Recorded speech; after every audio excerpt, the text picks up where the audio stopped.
So I'm out here bow hunting. I'm having a pretty good hunt here this morning.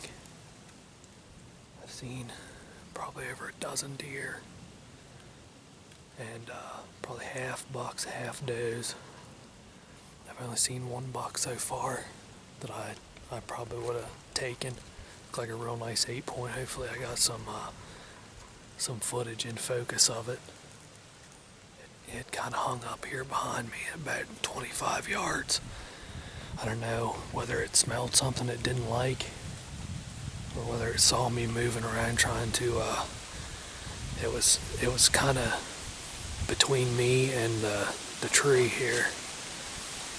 So I don't know if it caught me trying to sneak around the other side of the tree, get ready for a shot, or what happened, but it just kind of turned around and just walked off.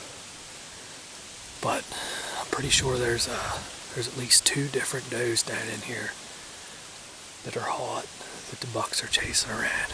So we're gonna stay in here and we'll stick it out for as long as we can. We'll see what happens. Every year this is what I hope for, just one hunt, one bow hunt where the bucks are chasing the does and it's just chaos. I consider myself lucky every year if I get the opportunity to experience it. So already it's been an awesome hunt whether I get anything or not.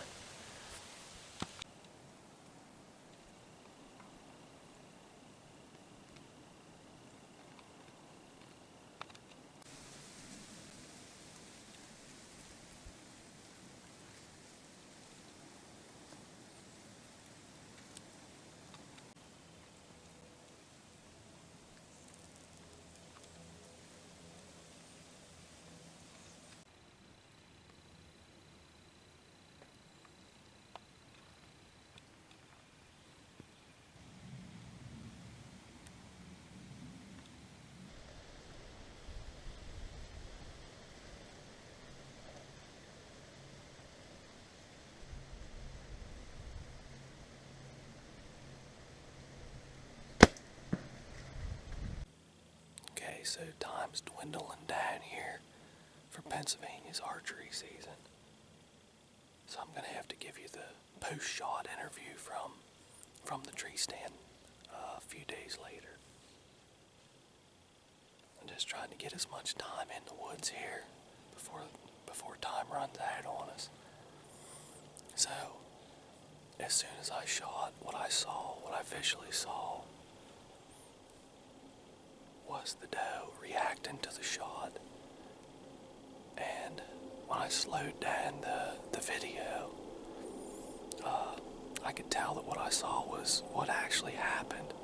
It looks like she dropped, lunged forward, and twisted. And I ended up hitting her back really far.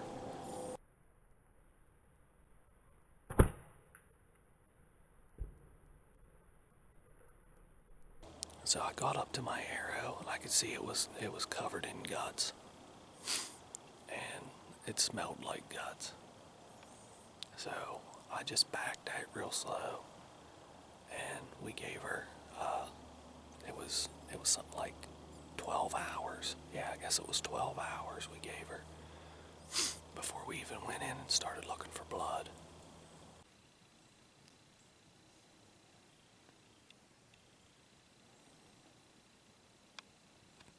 And I know that's very critical when you gut shoot a deer, is to give them enough time to die. Sometimes 12 hours isn't even enough.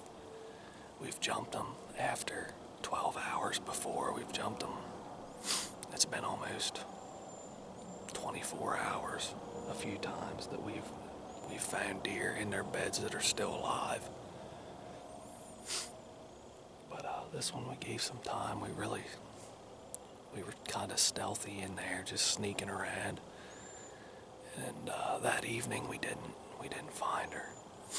So I came back the next morning, and at that point there was no blood. We're just grid searching at that point, and ended up finding the deer about 75 yards from where I took the shot. So 12 hours was enough time, and found the deer in its first bed, which is Once they jump out of that first bed, your chances of finding them seem to go way down.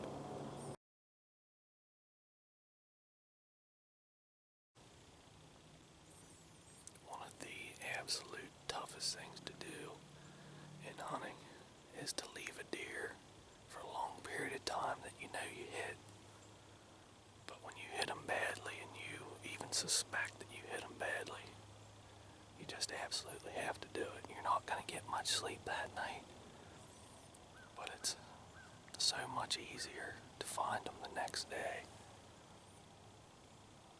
And you have such a higher percentage of recovering them if you give them enough time to just lay down and die. Another thing I'd like to add, I think being a good tracker and blood trailer is just as important as being a good shot with your bow or picking the very best tree stand locations or anything like that. And it's because no matter how good a shot you are, how good you are at tree stand placement or setup locations, white-tailed deer react to the shot. That just happens sometimes, so you got to be able to find a deer once you hit them.